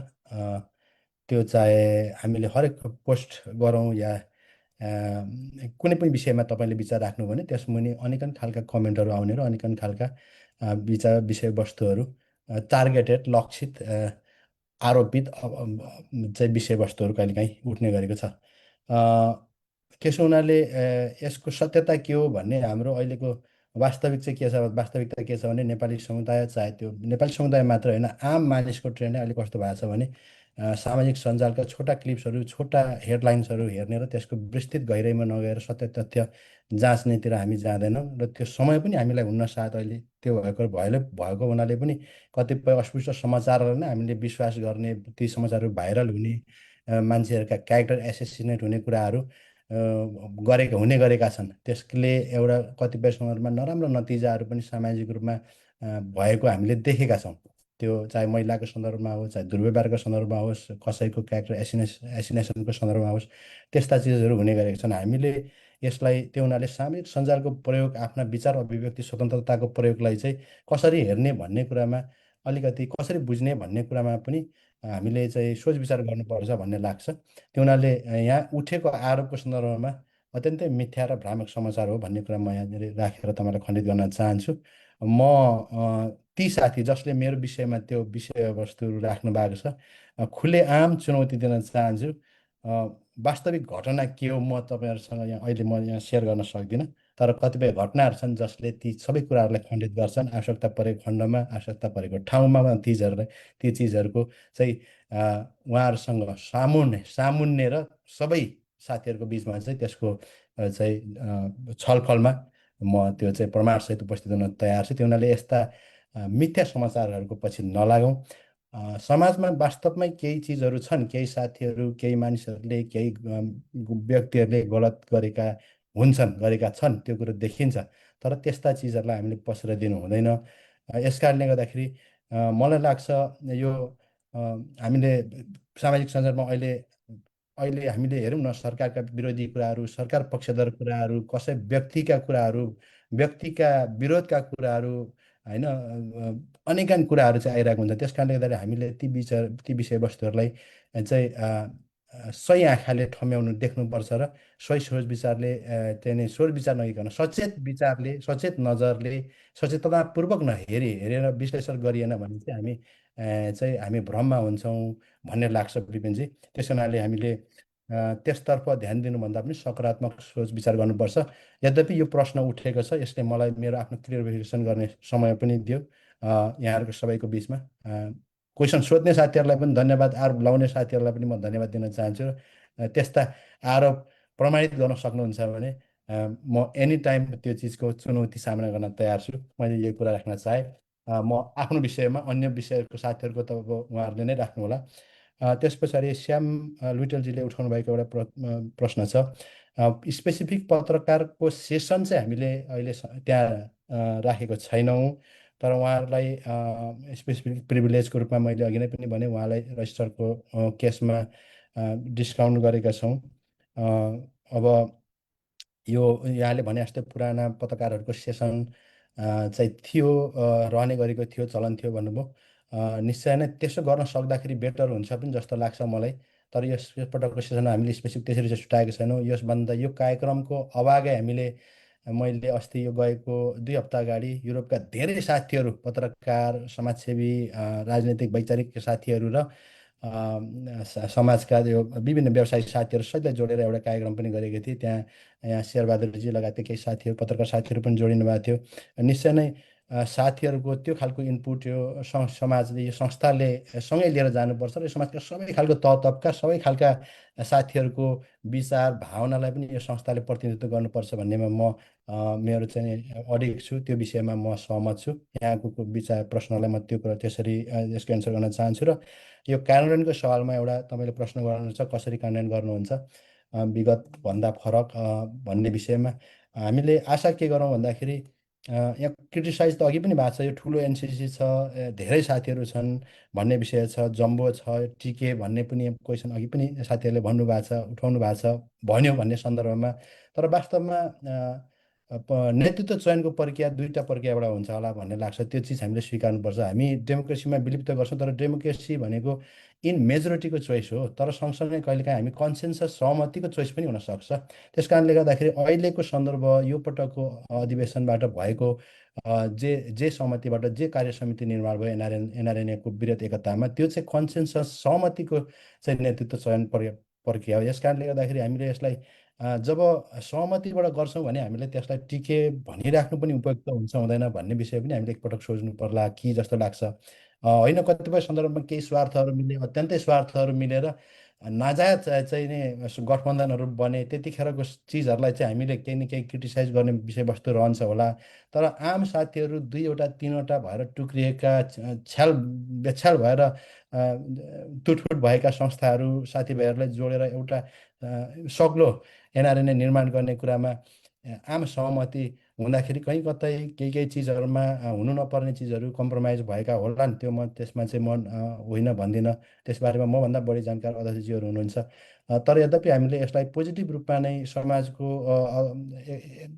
चाहिँ अग्रगमनकै दिशाले हेर्ने हो भने चाहिँ हामीले त्यसरी मात्रै पनि यसलाई क्रिटिसाइज गर्नु हुँदैन कि भन्ने लाग्छ। म त्यसरी मैले यो कुरा तपाईँहरूको बिचमा राख्न चाहन्छु। र रिब्रान्डिङको सवाल, एनसिसिआइसीको सवालमा यहाँ अध्यक्षजी हुनुहुन्छ, म उहाँलाई यो प्रश्न छोड्छु।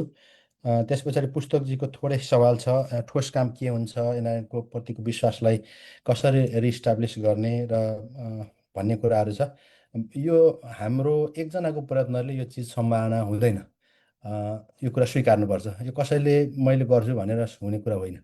यो हामी सबैको साझा प्रयत्नले मात्रै हुने कुरा हो। हामी सबैको साझा सहमति, साझा अपनत्वले, यो संस्थाको मायाले मात्रै हुने कुरा हो।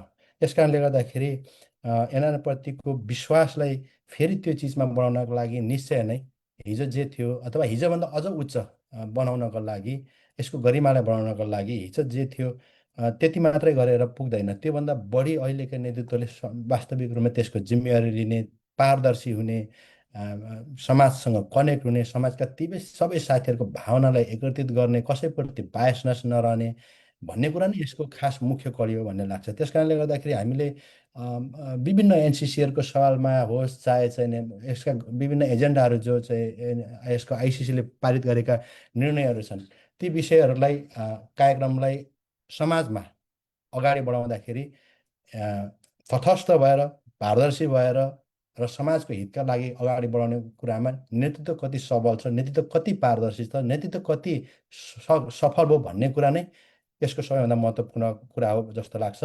त्यो कुरामा म आफ्नो तर्फबाट कमिटमेन्ट तपाईँहरूको बिचमा सङ्कल्प गर्छु, वाचा गर्छु, म चुक्न दिने छैन। हाम्रो कार्य समितिको तर्फका साथीहरूलाई पनि म त्यही अनुरोध गर्छु। यहाँहरूले पनि त्यसै ढङ्गले आफ्नो गतिविधिलाई अगाडि बढाउँदै गइरहनुभयो भने निश्चय नै गएको घुमेको सागलाई हामीले रिबिल्ड गर्न सक्छौँ। यहाँहरू सबैको सहभागितामा त्यो चिजलाई हामी फेरि पुनरुत्थान गर्न सक्छौँ जस्तो लाग्छ। ठोस काम के हुन्छ भन्नुभएको छ। वास्तविक रूपमै हामी यो काम 2-3वटा मुख्य थिम अघि मैले तपाईँलाई भने सम्मेलनमा 3वटा मुख्य थिमहरू छन्, जसका एनआरएनएको सिटिजनसिपको निरन्तरताका कुरा, जसमा हामीले चाहिँ वंशजको नागरिकताको वकालत गरिरहेका छौँ, नागरिकताको निरन्तरताको वकालत गरिरहेका छौँ, ड्युल सिटिजनसिपको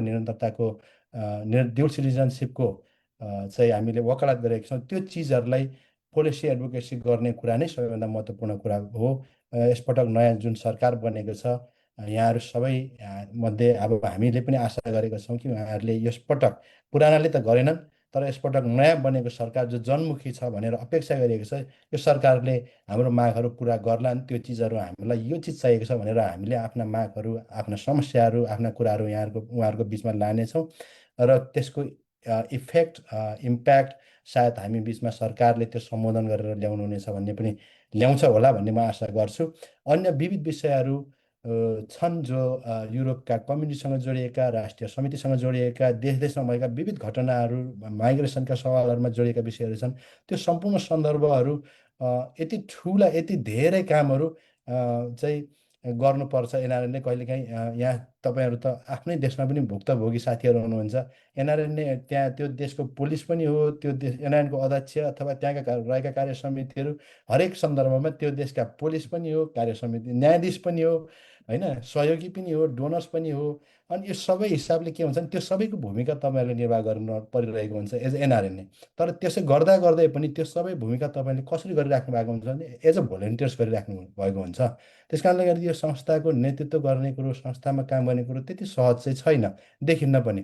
तर यहाँले भने जस्तै अब काम गर्ने सन्दर्भमा सकेसम्म फेरि पनि अघि मैले दोहोऱ्याएको कुरा दोहोऱ्याउँछु, निस्वार्थ भएर, निष्पक्ष भएर, इमान्दारिताका साथ काम गर्ने, भोलिन्टियर्सले जति सकिन्छ त्यो काम गर्ने कुरामा चुक्नुहुन्न। त्यसो गरियो भने सायद हरेक देशमा रहेका सानातिना समस्याहरूमा पनि जिम्मेवार भएर काम गरियो भने हामीले चाहिँ त्यो समाजप्रति ठोस रूपमा त्यसले काहीँ न काहीँ व्यवहारिक सोल्युसन त्यसले ल्याउँछ भन्ने लाग्छ।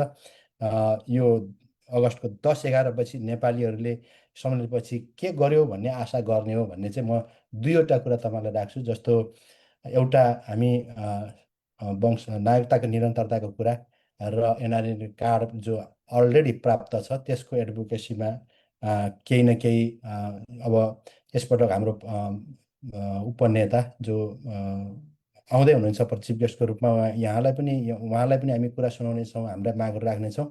त्यसै गरी डायस्पोरा डिभिजन जो युरोप शाखालाई नै हेर्नुहुन्छ, उहाँ डायस्पोरा डिभिजनका यही प्रवासका हामी सबैलाई नै उहाँको चाहिँ मुख्य क्षेत्र हो, उहाँलाई हेर्ने सहसचिवको रूपमा कृष्ण सर आउँदै हुनुहुन्छ।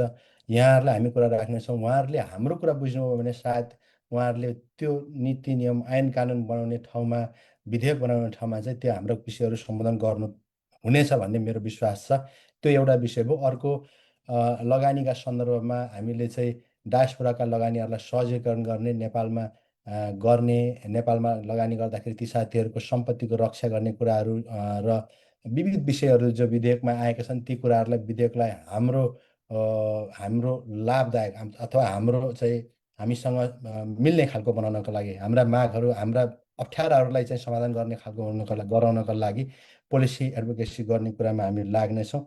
त्यो बाहिर देखिँदा व्यावहारिक रूपमा तपाईँले आशा गरे जस्तो देखिने विषय चाहिँ होइन, तर त्यसलाई चाहिँ हुन्छ, म अब यो अन्तिम भोकुनाल मैले टुङ्गिहालेँ, देखिने विषय होइन, तर त्यसले नीतिगत रूपमा काम गरिरहेको हुन्छ। त्यो विषय मैले तपाईँलाई राख्न चाहेँ। र यो सम्मेलन अन्तमा एकताको अधिवेशन पश्चात पहिलो सम्मेलन हो। त्यसो भएको हुनाले यसले एउटा एकताको सन्देश दिनुपर्छ, दिनेछ। सबै एनसिसीका साथीहरू, त्यहाँ धेरै एनसिसीका साथीहरू, एनआरएनका अभियन्ताजीहरू पनि कहीँ न कहीँ माध्यमबाट उहाँको यहाँ फर्मल्ली उहाँहरूको फिजिकल उपस्थिति हुन नसके पनि उहाँहरूको सदिच्छा, सहानुभूति, सहभागिता र उहाँहरूको शुभेच्छा सबै उहाँहरूले पठाउनु भएको छ। त्यस हिसाबले पनि यो सम्मेलन चाहिँ मलाई लाग्छ अघि तपाईँले उठाउनु भएको प्रश्न जो एनआरएनको साख यसको गरिमाको रिभिलको प्रोसेसमा छ, त्यो प्रोसेसमा हामी छौँ भन्ने लाग्छ। यही कुरा मैले तपाईँलाई राख्न चाहेर अरू क्वेसन मैले यहाँ अध्यक्षज्यू पनि हुनुहुन्छ, मासी पनि हुनुहुन्छ, उठाउन चाहन्छु। Thank you. Thank you so much आरसीज्यू। डिआरसीज्यू हजुरको म्युट गर्नु पर्ला। आरसीज्यू यहाँले प्रश्नहरूको जवाफ पनि राख्नु भएको छ। यहाँ थुप्रै पत्रकार साथीहरूको ह्यान्ड रेज भएको देखिनँ। मैले उपाध्यक्ष रामशरण सिमखराज्यूको ह्यान्ड रेज भएको देखेको थिएँ। यहाँको केही जानकारी जिज्ञासा केही छ भने उपाध्यक्षज्यूलाई राखिदिनको लागि अनुरोध गर्दै त्यस पछाडिका बाँकी जिज्ञासाहरूलाई सम्बोधन गरिदिँदै यस आजको प्रेस मिटलाई पनि समापन गर्नको लागि केन्द्रीय अध्यक्ष डाक्टर हेमराज शर्मालाई अनुरोध गर्न चाहे। रामशरण सर, हजुरको पालो, त्यस पछाडि डाक्टर साहब। होइन, मैले त्यहाँ नमस्कार है सबै साथीहरूलाई। मैले त्यहाँ तपाईँलाई च्याट बक्समा पनि लेखेको थिएँ। मैले धेरै लामो गरेर एकमुष्टमा अध्यक्षज्यू लगायत सबै साथीहरू सम्बोधन गरेँ। खास गरिकन प्रेस कन्फरेन्समा चाहिँ यो प्रेस रिलिज पढ्ने चलन हुन्थ्यो। सायद सम्भवतः तपाईँहरूले नयाँ प्र्याक्टिस गर्नुभएको हो कि च्याट बक्समा राखेपछि हुन्छ भन्दा पढ्दाखेरि राम्रो हुन्थ्यो भनेर लेखेको थिएँ। त्यहाँ हेर्न भ्याउनु भएन होला कार्यक्रम सञ्चालनको दौडमा। सामान्यतया चाहिँ यहाँ सबै मान्छे सशरीर उपस्थित मात्रै छैनन्, सुन्ने श्रोताहरू पनि हुने हुँदाखेरि पढ्दाखेरि राम्रो हुन्थ्यो भन्ने मेरो थियो। रोबर्ट सरले त्यहाँ एउटा कुरा मैले चाहिँ भन्नै पर्ने भयो, अध्यक्षज्यूको कार्यक्षेत्रभित्रमा काहीँ पनि अन्य सवालहरूमा म जान्न। एउटा चाहिँ मैले प्रश्न विपिन सरले उठाउनु भएको सन्दर्भमा अध्यक्षज्यूलाई सहयोग हुने हिसाबले कुरा राखेँ है त। विपिनजी हामीसँगै गैर आवासीय अभियानमा सुरुका दिनदेखि जोडिनु भएको, पेसाले पत्रकार भए तापनि एउटा सच्चा अभियन्ता हुनुहुन्छ। उहाँले एनआरएनको श्रीवृद्धिकै लागि कुरा भन्नुभएको हो भन्ने म बुझ्दछु। उहाँको जति पनि प्रश्नहरू प्रतिनिधिमूलक हिसाबले सबै पत्रकारका, सबै आम साथीहरूका विषयलाई चाहिँ उठान गर्नु भएको हो भन्ने अर्थमा बुझ्नुपर्छ होला हामीहरूले। दुईटा पाटोबाट हेरौँ होला भन्छु। मैले उहाँको जवाफ दिने म हैसियत राख्दिनँ, तैपनि साथीको हिसाबले रोबर्टजीले निर्विरोधको कुरा उठाउनु भयो, अथवा चाहिँ यो अनअपोज पनि त लोकतन्त्रको एउटा सुन्दर पक्ष नै हो नि। चुनाव भए मात्रै त्यो निर्वाचित हुने, चुनाव नहुने बित्तिकै हेमराजजी अथवा रामशरणजी अथवा विपिनजी अथवा अर्कोजी चाहिँ टिके हुने भन्ने कुरामा उहाँले शालीन भाषामा नै त्यो कुरालाई पुष्ट्याइ गरिसक्नु भएकोले म त्योतिर लागिनँ। विपिन सर म बस्ने देशमै पनि भर्खरै प्रधानमन्त्री चयन भएका छन्। उनलाई पनि संसदीय दलमा यस्तै कुरा आएको थियो, अनअपोज दिँदाखेरि यो अलिक छाडा हुन्छ कि होइन, अहिलेको अवस्थामा चाहिँ अनअपोज गर्नुपर्छ भनेर ओभरवेल्मिङ भनेको मतलब 411-15जना संसदमा अधिकांश 400 लगभगले साइन गरेर निर्वाचन नगरौँ, निर्वाचनले चाहिँ यसका अरू आयामहरूलाई बल्झाउँछ भन्ने हिसाबले अनअपोज इलेक्सन नगरिकन भर्खरै प्रधानमन्त्री चयन भएको पनि विपिन सर हामीले देखिरहेका छौँ। अब हामीले यो जम्बो टोलीको सवालमा चाहिँ यति मात्रै भन्छु है, म हेमराज सरले यसलाई अझै एड अन गर्नुहुन्छ। यो सङ्क्रमणकालीन अवस्था हो साथीहरू है। त्यो सङ्क्रमणकालीन अवस्था यो के हो कि त दुईटा तिनवटा समूहमा हामी विभाजित थियौँ भन्नु लजाउने हुन्न। यसलाई हेमराजीकै नेतृत्वमा, रामशरणजीकै सहयोगमा अथवा सोमजी लगायत अन्य कोकोजीहरू विभिन्न पक्षका साथीहरू बसेर नै मिलाइएको हो। मिलाउने क्रममा चाहिँ काहीँ न काहीँ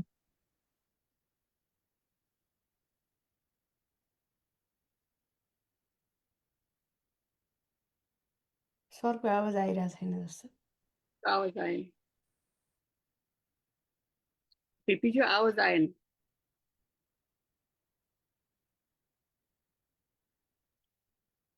हामीले यस प्रेस मिट झन्डै 1 घन्टाको लागि तय गरेका थियौँ। हामी समयभन्दा अलि लामो पनि गइसकेका छौँ। पिपीज्यूको पनि कनेक्सनमा प्रब्लम जस्तो देखेँ मैले। अब बाँकी जिज्ञासाहरूलाई सम्बोधन गरेर आजको यो प्रेस मिटलाई समापन गर्नु। अलि ठुलो नै भइएको हो कि आएछ? अहिले आयो। बिचमा माफ गर्नु आएको होला है म माफ गर्नु होला है, म अहिले अलि अलि अनप्रोफेसनल भएँ। अघि पनि मेरो भिडियो अन भएछ, म बाटोमै छु, घर जब पुग्न लागेको छु, माफ गर्नु होला। त्यसले गर्दाखेरि अलिकति भद्दा बनेको अनुभूति अध्यक्ष स्वयंलाई पनि छ, हामीलाई पनि छ। तर के चाहिँ हो भने सङ्क्रमण कालमा अघि प्रार्थनामा भने जस्तै विभिन्न स्टेक होल्डरहरूलाई पनि सँगै लिएर हिँड्दाखेरि हामीले हेरेका छौँ नि त। अब कुनै पनि राजनीतिक आकारै नलिएको शक्तिलाई पनि संविधान सभामा समान हैसियतमा ठुलै 601 बनाइएको थियो होला, पछि त्यसलाई ट्रिम डाउन गरेर 275 झारियो होला। अझै पनि अब संविधान संशोधनको क्रममा छ, अझै पनि यो अनुभवले 10 वर्षको अनुभवले ठुलो भयो भन्ने हो भने त्यो पनि कम बन्छ होला। हामी पनि त्यो प्रक्रियामा भएको सम्भवतः अध्यक्षज्यू स्वयंले भन्दा अझै राम्रो हुन्छ। मैले अलिकति अध्यक्षलाई उपाध्यक्षको काम भनेको यसो सहयोग गर्ने मात्रै भएकोले सहयोग मात्रै गरेँ। Back to Babaji, thank you. हस्, थ्याङ्क यू सर। धेरै कुरा हाम्रो रोबर्ट लिम्बुज्यू मार्फत र रामचरण सर मार्फत पनि आइसकेको हुँदा अध्यक्षज्यूले बाँकी जिज्ञासालाई छोटकरीमा सम्बोधन गरेर समापन गर्नको लागि मैले केन्द्रीय अध्यक्ष डाक्टर हेमराज शर्माज्यूलाई अनुरोध गरेँ। डाक्टर साहब, हजुरको लागि। Thank you Babaji, रोबर्टजी, well run आजको सेसन। म धेरै लामो समयपछि को कन्फरेन्सको प्रोडक्ट पनि एकदम राम्रै हुने मैले अपेक्षा गरेको छु। अब अलिकति हाइलाइट गर्दा हाम्रो परराष्ट्र मन्त्रीज्यू यस कार्यक्रममा आउन एकदमै इच्छुक हुनुहुन्थ्यो, तर उहाँहरूको चाहिँ कुरा के थियो भने प्रोटोकलको हिसाबले म आयरल्यान्डको परराष्ट्र मन्त्रीसँग भेटघाट गर्ने अवस्था रह्यो भने तपाईँहरूको कार्यक्रममा आउँछु, अन्यथा त्यो प्रोटोकल हामी मेन्टेन गर्न चाहन्छौँ भन्नुभयो उहाँले। पहिला हाम्रो सार्वभौम राज्यको मन्त्रीहरू आउँदाखेरि पनि स्थानीय सरकारसँग बेखबर हुने, होटेलमा आउने जाने परिस्थिति थियो। सायद नयाँ सरकारले त्यो गर्न चाहिँ चाहेन र हामीले बेलायत दूतावास मार्फत चाहिँ प्रयत्न गरेर आयरल्यान्डको परराष्ट्र मन्त्रालयमा हामीले एप्रोच गरेका थियौँ। तर अनफर्चुनेटली ठ्याक्कै त्यही समयमा परराष्ट्र मन्त्री बाहिर जाने भयो हुनाले हाम्रो परराष्ट्र मन्त्री चाहिँ उपस्थित हुन सक्नु भएन भौतिक रूपमा। यद्यपि उहाँले एकदमै हामीहरूप्रति सद्भावसहित भिडियो सन्देश पठाउनु भएको छ, त्यसले पनि हामीलाई ऊर्जा मिलेको छ। त्यो र उहाँ परराष्ट्र मन्त्री आफू जान नसक्ने भइसकेपछि उहाँले अब गणेश पराजुलीज्यूलाई उपनेता भनेपछि हाम्रो प्रधानमन्त्री पछिको संसदीय फाँटमा उहाँ सेकेन्ड पोजिसन हो। उहाँकै सहयोगमा गणेश पराजुली आउँदै हुनुहुन्छ। हामीले भिसाको कन्फर्मेसन नभएसम्म यसलाई अलिकति प्रिम्याच्योर हुन्छ कि भने आउट नगरेको, तर उहाँले आज मात्रै भिसा पाउनुभयो। पर्सि बिहान उहाँहरू उठ्दै आउनुहुन्छ र मलाई जानकारी भएअनुसार उहाँले परराष्ट्र मन्त्रीलाई म त्यहाँ जाँदै गर्दा हाम्रा नागरिकताका सवालका विषयमा साथीहरूले प्रश्न उठाउनुहुन्छ, त्यसको हामीलाई के जवाब चाहिन्छ भन्ने हिसाबले परराष्ट्र मन्त्रीलाई भेटेरै आउने हुनुहुन्छ।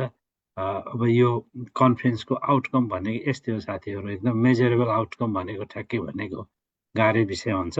तर कमसेकम उपनेतालाई, परराष्ट्र मन्त्रीलाई, त्यहाँका साथीहरूप्रति हामीले जवाबदेही हुनुपर्छ है भन्ने एउटा उहाँलाई स्मरण चाहिँ गरायो। त्यसलाई हामीले उपलब्धिको रूपमा लिनुपर्छ। यद्यपि अहिले पेन्डिङमा रहेको गैर आवासीय नेपाल ऐन र यो वंशजको नागरिकताको निरन्तरताको विषय हामीले अपेक्षा गरे भन्दा अलिक ढिलो भएको छ र सायद यो हाम्रो एउटा यहाँको मात्रै चर्चा गऱ्यौँ। चाइनामा त हाम्रो सबै 6वटै राष्ट्रिय दलका प्रतिनिधिहरू आउनुहुन्छ। त्यसमा चाहिँ कतिपय सांसदहरू आउनुहुन्छ, निजी क्षेत्रका व्यक्तित्वहरू त्यहाँ आउनुहुन्छ, मिडियाकर्मी राष्ट्रिय व्यक्तित्वहरू आउनुहुन्छ। त्यहाँ चाहिँ भिसाको नि सजिलो, अलि खर्चको हिसाबमा पनि अलिक कम हुने भयो हुनाले त्यहाँको उपस्थिति धेरै नै छ। तर अल इन अल यो दुईवटा कार्यक्रममा सरकारले, नेपालका चाहिँ पोलिटिकल पार्टीहरूले हाम्रो संस्थाप्रति देखाएको सदाशयता हाम्रो लागि ठुलो एसेटको कुरा हो। त्यसले हामीले गत यो 12औं अधिवेशन जुन एकताको पहल भएको थियो, सम्भवतः तपाईँहरू एक हुनुभयो, त्यसलाई अलिकति अझै त्यसलाई म्याच्योर बनाएर लानुहोस् है। अब तपाईँहरू हामी साथमा छौँ भन्ने सन्देश पनि होला। मैले समग्रमा चाहिँ नागरिकताको विषयमा यो फर्किसकेपछि केही न केही भने मैले यहाँ अपेक्षा गरेको छु र हामीले यो दुईवटा कन्फरेन्सले पनि घचघचाएर पुगेन भनेर यो चाइनापछि हामी सबै कार्य समितिका अधिकांश साथीहरू नेपालमा गएर सबै अहिले यहाँ त सीमित सङ्ख्यामा सांसदहरू आउनुहुन्छ, त्यहाँ चाहिँ सबै राष्ट्रिय पार्टीका सांसदहरूलाई बोलाएर एउटा राउन्ड टेबल गर्ने योजना गरेका छौँ र यो 3टा प्रोग्राम पछि सम्भवतः हामीले नागरिकताको विषयमा केही न केही सम्बोधन हुन्छ भन्ने हाम्रो अपेक्षा चाहिँ छ। यसलाई मैले उपलब्धिको रूपमा लिएको छु। अर्को यो 10 अरबको प्रोजेक्टको चाहिँ वास्तवमा यो 2टा कन्फरेन्समा चाहिँ रोड सो गर्ने भन्ने कुरा थियो। 10 अरब भनेको यो धेरै पहिलादेखि आएको कुरो हो। यो धेरै लगानी ठुल्ठुलो पैसा हुने त लगानी गरेकै छन्। अब शेष दाईको त 12-14 अरबको एउटा सिङ्गल होटेलै छ होइन। अरबौँको चाहिँ हाम्रो उपेन्द्र महतोको हस्पिटलै छ। तपाईँ हामी जस्तै अलिकति थोरै पैसा कमाउनेहरूको लागि पनि लगानी गर्नको लागि त्यो 10 अरबको प्रोजेक्ट चाहिँ अलमोस्ट रेडी टु गो थियो र खालि एउटा सामान्य यो धितो पत्रमा एउटा हाम्रो सेयर कति हो भने पब्लिकबाट कति उठाउने भन्ने विषयमा त्यति एउटा नमिलेको कुरा मिलाउन पनि केही समय लाग्यो र हामीलाई अर्थमन्त्रीले के भन्नुभएको थियो भने त्यो तपाईँहरूको त बुदा म फुकाइदिन्छु र नेपाल सरकारले अगाडि सारेको डायस्पोरा फन्ड र तपाईँहरूको 10 अरबको प्रोजेक्टलाई पनि रोड सो हामी चाहिँ सुरु गरौँ 2 ठाउँमा र त्यही भएर यो कन्फरेन्स चाहिँ तपाईँले अगस्तमा सार्नुहोस्।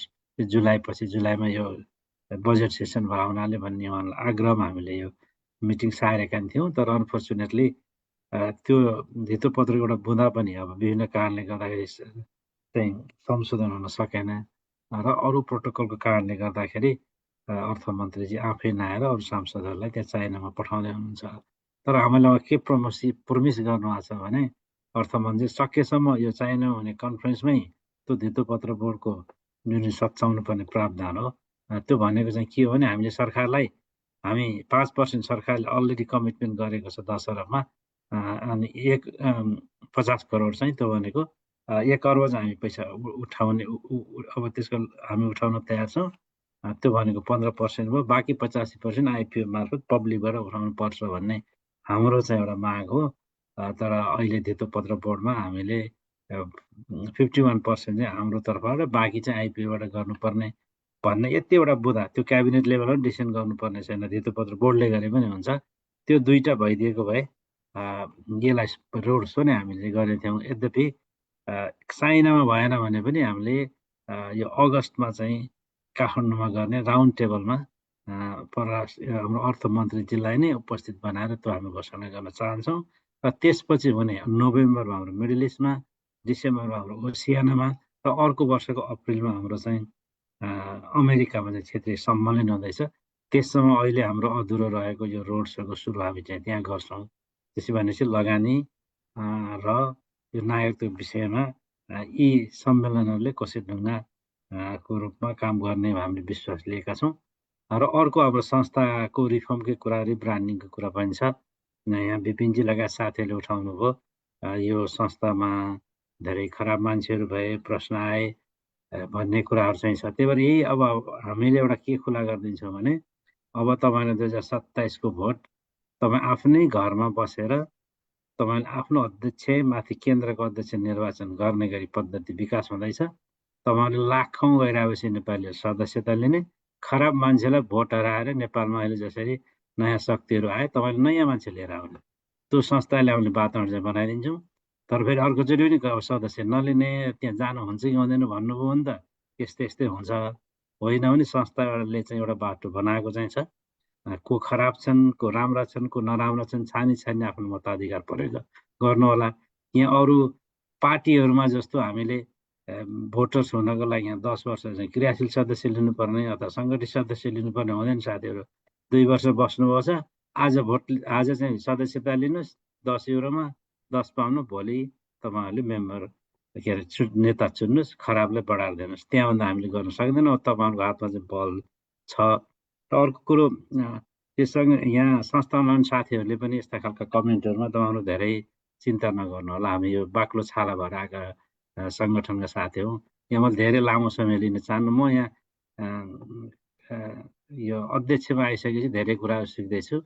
1 हप्तामा कुनै न कुनै संसारको कुनै एउटा ठाउँमा कि विद्यार्थीले सुसाइड गरिरहेछ, कसैको लास परिरहेछ, कतिपय हामी एनआरएन र सरकारको पहुँचै नभएको प्यानामा जस्तो देशमा अमेरिका घुम्न गएको एकजना भाइको मृत्यु भएको रहेछ। यी तमाम कुराहरूमा एनसिसीहरूले चाहिँ आफै पैसा उठाएर यहीँ युकेबाट हाम्रो राजेनजी पनि हुनुहुन्छ, 2-3 जनाको लासै पठाउनु पर्ने हो। आफ्नो पकेट खर्च गरेर तपाईँहरूले जुन सोसाइटीलाई समय दिनुभएको छ। अब यो नेगेटिभ कमेन्टबाट तपाईँहरू अलिकति पनि विचलित नहुनु होला। यो समाज आइ नै रहन्छन् र हामीले हाम्रो राम्रो गरेर प्रुफ चाहिँ गर्ने हो। त्यसको लागि चाहिँ हाम्रो सङ्गठनको साथीहरूलाई पनि कति पनि विचलित नहुनु होला। यद्यपि यसो भन्दैमा फेरि हामी सबै शुद्धै छौँ भन्ने पनि छैन साथीहरू, लुका लुक्ने कुरो पनि छैन। यो विशुद्धता अशुद्धता जहाँ पनि हुन्छ, त्यसलाई क्लिनअप गर्दै जाने हाम्रो योजना चाहिँ छ। अहिले कमसेकम नयाँ प्र्याक्टिस गर्न लागेको थियौँ। यो नोमिनेसनमा पनि कमसेकम यो एकदम पार्टीकरण भयो, एउटै मान्छे 10 चोटि दोहोरियो भन्ने भावनाले अलिक नयाँ प्र्याक्टिस गरौँ न भन्ने हिसाबले हामीले 51 जना सल्लाहकारहरू चाहिँ गर्दाखेरि सकेसम्म हामीले पोलिटिकल पार्टीका साथीहरू त चाहिनुहुन्छ नै, तर कमसेकम एनआरएममा कन्ट्रिब्युसन गरेको अथवा प्राज्ञिक वर्गको मान्छेहरूलाई ल्याउँ भनेर प्र्याक्टिस गऱ्यौँ। अब केही पुरानो साथीहरू चाहिँ रिसाउनु भयो। अब त्यस्तै गरेर आइसिसी मेम्बरमा पनि हामीले 10 जना त हाम्रो सेकेन्ड जेनेरेसनको बच्चाहरू हामीले ल्याएका छौँ। उनीहरूलाई अब यसपछिको जेनेरेसन, यसपछिको नेतृत्व उहाँले गर्नुपर्छ भनेर त्यसो गर्दै जाँदाखेरि धेरै पुराना साथीहरू, संस्थापन कालदेखि लागेका साथीहरूलाई पनि अहिले सदस्य पाउनुभन्दा पनि अब हामीले ल्याउन सकिएन, दुःख छ साथ। अब यो नयाँ चिज गर्दाखेरि केही पुराना साथीहरूलाई एकदम मर्का परेको छ, हामी बुझ्छौँ। त्यसको लागि क्षमा प्रार्थना छौँ साथीहरू। अब त्यसमा तपाईँहरूले पनि धेरै निराश नहुनु होला। यो नयाँ प्र्याक्टिस हो। हामी अब यो रिब्रान्डिङ भन्ने कि नयाँ खालको नयाँ सही किसिमले जाउँ भन्ने हिसाबले नै लागिराखेका छौँ। यी तमाम विषयमा पनि हामी छलफल गर्छौँ। अहिले युएन अन्तर्गत थुप्रै संस्थाहरूसँग हामी सहकार्य गर्दैछौँ। इन्टरनेसनल रेड क्रस सोसाइटीसँग हाम्रो एमओयू भएर एउटा यो मनसुनको लागि पाइलट प्रोजेक्ट गर्दै गएका छौँ। यहाँ दुर्गा दुलालजीले भने जस्तै गरी हामीले धेरै यस्ता सम्मेलनहरूमा, प्रेस मिटहरूमा हाम्रा पोजिटिभ कुराहरू हामीले सेयर गर्न नसकेको चाहिँ पक्कै हो। त्यसलाई पनि ध्यानमा दिएर हामीले एउटा वेबिनार सिरिज सुरु गरेका छौँ। यद्यपि यो दुईवटा इभेन्टले गर्दा अलिकति हामीलाई अप्ठ्यारो भएको छ। त्यसको लागि चाहिँ यो हामी निरन्तर रूपमा हरेक 2 हप्तामा एकचोटि हामीले गरेका कामहरू डिपार्टमेन्ट वाइज चाहिँ हामीले यहाँहरू समक्ष चाहिँ लिएर आउँछौँ। अब साथीहरूको अब यो फोनको टेक्स्टको चाहिँ रिप्लाई भएन भन्ने कुरा चाहिँ अब म जति उपाध्यक्ष हुँदा जति फुर्सदिलो हुन्थेँ साथीहरूसँग एप्रोच गर्थेँ। अब अहिले त्यो गर्न नसकेको पक्कै हो, किनभने प्रायोरिटीको आधारमा चाहिँ काम गर्नुपर्ने रहेछ। मान्छे मरिरहेछ, लास परिरहेछ, अहिले सरकारसँग केही लिङ्क गर्नुपर्ने छ भने त्यतातिर अलिकति व्यस्त हुनुपर्ने रहेछ। यद्यपि अब हामीले सकेसम्म महासचिव हामी म स्वयं पनि यहाँसँग उपस्थित हुने नै छौँ। तर अर्को पाटोबाट हेर्नु भने सङ्गठनको साथीहरूले केन्द्रको अध्यक्षहरू यति धेरै उपलब्ध हुनुहुन्छ जस्तो लाग्दैन। हामी त यहाँ घन्टौँसम्म यो प्रोग्राम बनाउन पनि, उस्तै भने हामी आफै टाइपै गर्न पनि, प्रोग्रामका अरू एनसिसीका प्रोग्राममा पनि हामीले सकेसम्म भौतिक रूपमा गइरहेको थियौँ। त्यति पहिला हामी एनसिसीको नेतृत्वमा त्यो देखेका थिएनौँ। त्यो हिसाबले हाम्रो पहुँच चाहिँ भएन भन्नु नि हुन्छ जस्तो चाहिँ लाग्दैन। अब लास्टमा चाहिँ यहाँ धेरै साथीहरूले च्याट बक्समा लेख्नु भएको छ, यो नागरिकताको निरन्तरताको विषयमा पहल गरौँ भन्ने विषयमा। साथै तपाईँ एब्सोल्युटली क्लियर हुनु, एनआरएलले कहिले पनि निरन्तरता हुँदैन भनेकै छैन। हाम्रो पहिलो माग भनेकै विदेशको नागरिकता लिँदा नेपालको नागरिकता रद्द हुन्छ भने यो जुन नागरिकता ऐनको धारा 10मा छ त्यसलाई चाहिँ चट्ट काटिदिनुहोस्, हाम्रो समस्या समाधान हुन्छ भने हामीले भनेकै विषय हो। तर अहिले त्यति मात्रै नभएर संविधान संशोधनै गरेर मात्रै वंशजको नागरिकता निरन्तर हुन्छ भन्ने नेपाल सरकारको परराष्ट्र मन्त्रालयको हामीले सल्लाह गरेका विज्ञहरूको भनाइ त्यही भएको हुनाले हामीले तत्काल चाहिँ गइरहेपछि नेपाली नागरिकताले पाउने आर्थिक, सामाजिक, सांस्कृतिक अधिकारको अधिकार लियौँ र त्यसपछि हामीले चाहिँ यो नागरिकताको निरन्तरता जब संविधान संशोधन हुन्छ त्यसमा हामीले चाहिँ यो अस्ति तपाईँलाई संविधान सुझाव सम्बन्धी सरकारले लिएको पनि हामीले परिपत्र गरेकै छौँ र अब प्रधानमन्त्रीलाई भेट्न हामी धेरै ट्राई गऱ्यौँ। अब अगस्तमा जाँदा पनि हामी ट्राई चाहिँ गर्छौँ। यहाँहरूले भनेको कुरा हामी राख्छौँ नै। यो आउने गरी 2टा इभेन्टमा यहाँहरूले टिकट काट्नु भएको छैन भने र भिसा लिनुपर्ने स्थिति छैन भने अझै पनि 2 दिन छ।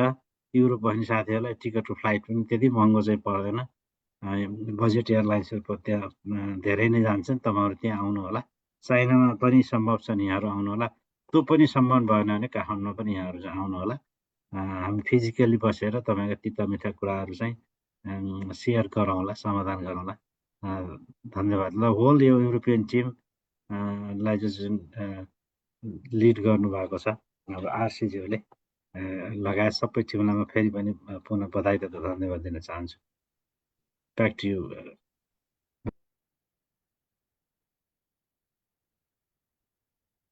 थ्याङ्क यू सो मच अध्यक्षज्यू।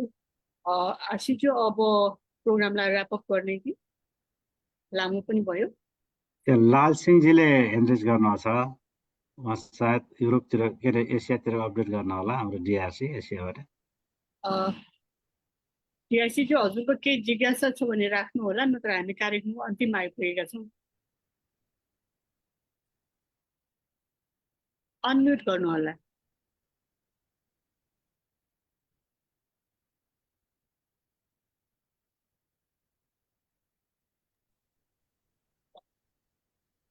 त्यो अफ गर्ने अप्सन।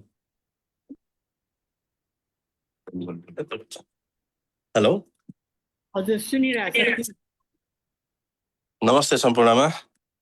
आजको यस कार्यक्रमको अध्यक्षता गरिरहनु भएको एनआरएन आइसिसीका अध्यक्ष हाम्रो हेमराज शर्माज्यू र यस युरोप संयोजक हाम्रा रोबर्ट लिम्बुज्यू लगायत सम्पूर्ण एनआरएनका पदाधिकारीहरू र पत्रकार मित्रहरू सबैलाई सन्ध्याकालीन नमस्ते यहाँ एसियाबाट। हामी हामीले चाहिँ एउटा सङ्कल्पमा उपस्थित हुन नसके पनि हामीहरूले हजुरलाई कार्यक्रम सभ्य र भव्य शुभकामना दिँदै हाम्रो एसिया युरोप सबै हामी एकै हौँ र एकै ठाउँमा एकै मालामा जोडिएका छौँ भन्ने सन्देशका साथ हजुरहरूको सङ्कल्प कार्यक्रम सभ्य र भव्यको साथ शुभकामना दिन चाहन्छु भने यति नै राखेँ र धेरै कुरा नगरिकन अब धेरै ढिलो भइसकेको छ, सबैलाई आदर पनि भइरहेको छ। सबै यस माझबाट म छुटिन चाहन्छु। फेरि पनि कार्यक्रमको भव्य र सभ्य शुभकामना दिन चाहन्छु एसियाबाट। धन्यवाद। थ्याङ्क यू सो मच आशिषज्यू। आशिषज्यू अब ऱ्यापअप गरौँ कि? हुन्छ हुन्छ, अब टुङ्गौँ। यहाँले अब समापन गर्नु पर्यो। Thank you. हस्, थ्याङ्क यू बाबाजी। अध्यक्षज्यू, सबैजना सहभागी साथीहरूलाई एकदमै धेरै धन्यवाद। यहाँहरूको क्वेसनको लागि पनि, प्रश्नको जुन ढङ्गले उठाउनु भएको छ, यहाँलाई मैले चाहे त्यो आलोचना होस् चाहे त्यो अरू होस्, सबै क्वेसनहरूलाई मैले सकारात्मक रूपमा लिएको छु र यो संस्थाको हितका लागि तपाईँहरूले गर्नुभएको प्रश्न नै भन्नेको रूपमा लिएको छु। त्यस अर्थमा यहाँहरू सबैलाई म फेरि पनि धन्यवाद दिन चाहन्छु। र दुर्गाजी कान्तिपुरबाट चाहिँ यहाँ जोडिनु भएको थियो, उहाँको क्वेसन थियो एउटा चाहिँ यो कसरी यो प्रोग्राम इन्फर्मेसन फ्लोलाई व्यवस्थित गर्ने भन्ने कुरा। त्यो चिजलाई हामी सकेसम्म व्यवस्थित गर्छौँ। यहाँमा चाहिँ सकेसम्म हामी कुनै न कुनै माध्यमबाट जोडिराख्नु होला हाम्रो साथीहरूसँग पनि। त्यसो भएको हुनाले हामीले त्यहाँ प्रत्येक सेसन वाइज समाचारहरू र अरू विषयहरू जे निष्कर्ष आउँछ त्यो विषयहरू चाहिँ हामीले कन्सटेन्टली फलो गर्ने कुरामा त्यहाँनिर हामी तयारी गर्छौँ। त्यसको कोअर्डिनेसनमा कति सकेसम्म हामीले त्यसलाई चुस्त दुरुस्त गर्ने कुरामा गर्छौँ र टुङ्ग्याउँछौँ। यही कुरा राख्न चाहन्छु र यो कार्यक्रममा प्रेस मिटमा सहभागी हुने सम्पूर्ण साथीहरूलाई फेरि पनि धन्यवाद दिँदै आजको यो प्रेस मिट कार्यक्रम यहीँ समाप्त भएको धन्यवाद दिन चाहनुभन्दा अगाडि सम्पूर्ण साथीहरूलाई फेरि एकपल्ट यो सहभागी हुनको लागि अनुरोध गर्दै पोसिबल भएसम्म अझै 2 दिन छ, युरोपका धेरै साथीहरू अझै पनि चाहनुभयो भने आउन सक्नुहुन्छ, यहाँहरूलाई वेलकम छ। यही कुरा भन्दै मैले यो कार्यक्रम समापन भएको घोषणा गर्न चाहन्छु। Thank you.